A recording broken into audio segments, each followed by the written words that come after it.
Mourir en Chine, les funérailles bio n'ont pas la cote. La place Tiananmen, où se trouve la cité interdite et le mausolée de Mao Tse-dong, le 4 juin 2018.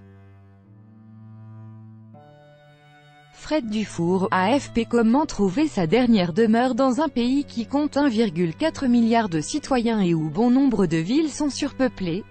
Si le grand timonier Mao Tse-dong repose lui dans un mausolée grandiose sur la place Tiananmen au beau milieu de Pékin, pour les Chinois lambda, c'est une autre histoire. Certaines localités, comme celle du Jiangxi, dans le sud-est du pays, font du zèle en appliquant une politique zéro enterrement.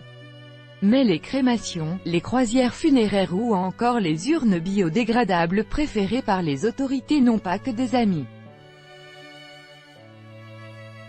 Avec notre correspondante à Pékin, Heike Schmidt, ces funérailles bio n'ont pas la cote, car beaucoup de Chinois, surtout à la campagne, économisent pendant toute une vie pour s'offrir un cercueil pimpant, fabriqué sur mesure et entreposé au fond du jardin pour attendre le jour J. C'est une tradition qui a la vie dure, car elle est censée apporter la longévité.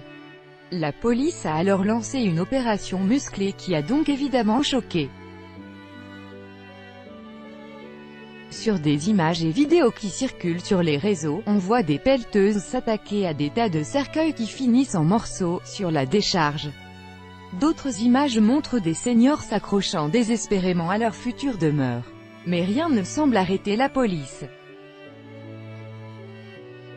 Certains corps ont même été exhumés, le tout avec l'objectif de faire place nette afin de préserver les sols, une politique qui s'appelle « zéro enterrement ».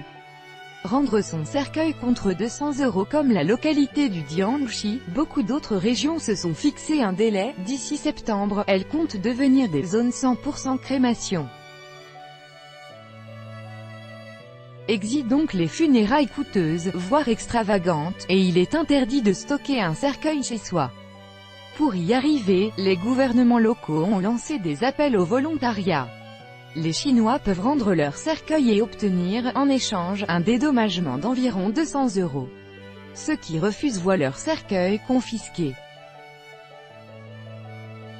Mais même le quotidien du peuple, pourtant peu connu pour être une voix critique, s'en émeut et parle de « mesures barbares ».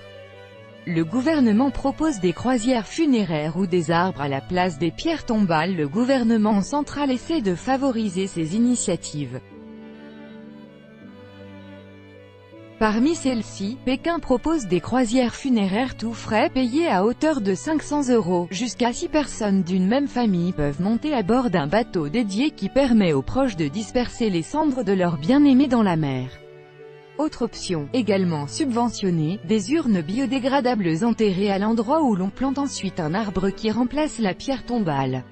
L'objectif annoncé est d'attendre 50% de funérailles écologiques d'ici 2020. Mais tout le monde n'est pas partant. En 2014, 6 personnes âgées se sont même donné la mort dans l'Anhui, par crainte qu'une réforme ne puisse les empêcher de trouver le repos dans le cercueil déjà acheté.